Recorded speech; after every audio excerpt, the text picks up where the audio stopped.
আসসালামু আলাইকুম ওয়া রাহমাতুল্লাহি ওয়া বারাকাতুহু। নাহমাদুহু ওয়া নুসাল্লি আলা রাসূলিল কারীম, আম্মা বাদ। সুপ্রিয় দেশ প্রবাস, আজ একটি মহামহিমান্বিত রাত, লাইলাতুল কদর। এই রাত্রটি হাজার মাস থেকে উত্তম। এই রাত্র কোরআন নাজিলের রাত্র। ইন্না আনসালনাহু ফি লাইলাতিল কদর।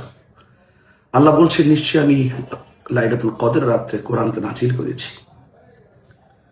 আল্লাহ পাক বলেছেন, ওয়ামা আদরাকা মা লাইলাতুল কদর। আপনি কি জানেন লাইলাতুল কদরটা কি?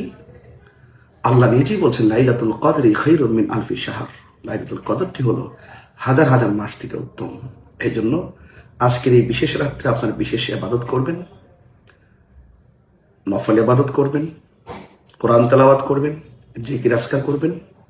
এবং এই রাত্রে আল্লাহ পাকের হাবিব সাল্লাল্লাহু আলাইহি সাল্লাম আয়েশা সিদ্দিকাকে একটি দোয়া শিখিয়ে দিয়েছেন, আল্লাহুম্মা ইন্নাকা আফুবুন তুহিব্বুল আফওয়া ফাফু আন্নি ইয়া গাফুর ইয়া গাফুর। আর বিশেষত এই রমজান মাসে যখন লাইলাতুল কদর আসতেন, তখন মানে ইজা দাখালাল আশরু সাদ্দা মিজারাহু। যখন এই রমজান মাসের শেষ দশক আসতেন, তখন আল্লাহ নবী সাল্লাল্লাহু আলাইহি ওয়াসাল্লাম নিজের লুঙ্গি মোবারককে খুব টাইট করতেন, কষে নিতেন ভালো করে ইবাদত বন্দি করার জন্য। ওয়া আহিয়া লাইলাহু, এবং তিনি সারা রাত সজাগ থাকতেন।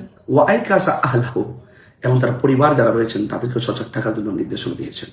সুতরাং আজকে সারা রাত্র জেগে জেগে কোরআন তেলাওয়াত করবেন, ইবাদত করবেন, নফল নামাজ পড়বেন, জিকির আজকার করবেন, বিশেষ করে সালাতুত তাসবিহ নামাজ পড়বেন, তাহাজ্জুদের নামাজ পড়বেন, অবশ্যই দান সদকা করবেন, এবং কবরস্থানে গিয়ে কবর জিয়ারত করবেন, ফজরের নামাজ জামাতে পড়বেন।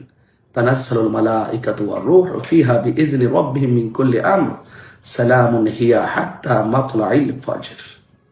আল্লাহ পাকের রহমতের ভারী দ্বারা বর্ষণ হবে, গুনাহ মাফ করা হবে, পাশাপাশি ফেরেশতাগণ জমিনে নেমে আসবেন। আপনি যখন দোয়া পড়বেন তখন ফেরেশতারা আপনার পাশে থেকে আমিন বলবেন। আল্লাহ পাক আমাদেরকে এই মহিমান্বিত রজনীতে ইবাদতের মাধ্যমে কবুল করুক, আমিন। আসসালামু আলাইকুম ওয়া রাহমাতুল্লাহি ওয়া বারাকাতুহু।